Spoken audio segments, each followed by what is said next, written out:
to the Tar Series 7 Day reviewing this, which is the DC Multiverse Green Lantern, DC vs. Vampires Green Lantern. As you can see, it looks really cool. We got a nice clear look at him in box there. We have DC Multiverse Green Lantern. We got the gold label there. We got on the side Green Lantern from DC vs. Vampires. And on the back, we have this really cool artwork. And that's going to be the same as the trading card. Here is the UPC for anyone looking for this. My Walmart had a bunch of these.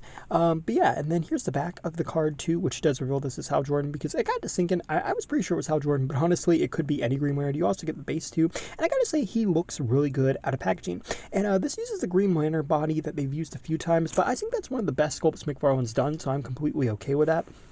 The coloring is a little bit different to the previous Hal Jordan, though, but overall it looks pretty cool. And I gotta say, I think the design for the vampire looks really cool here, especially these green flames that go on his back. Like, the face looks amazing. He's got fangs and eyes. I don't think all of these DC vampire figures have came out right. I didn't like the Superman or Joker ones, but Batman and this one look great. And I gotta say, Green Lantern has to be the best. You'll also notice his costume has some, like, almost like lighter or darker green on it. It's not like green and black like the first release of Hal was, so that's a little interesting. Also, the hands are different too. He has these kind of like claws on his hands, which I think are pretty cool.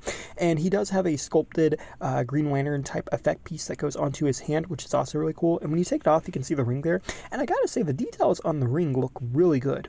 Flame is cut into the hole on the back there. You can actually put this on the classic Green Lantern. I think you can put this on John Stewart too, so that's really cool. And here's what it looks like without it. It still looks really neat, but that flame definitely looks cool. Now, in terms of articulation, you have a 360 at the head, 360 arm, swing out the shoulder, 360 their double joint elbows, 360 at the wrist. They also have that kind of hinge thing, the torso joint, the leg is forwards, backwards, and outwards, double jointed knees, and then they also bend, and then the feet move up and down and go side to side, and then the toes also articulate.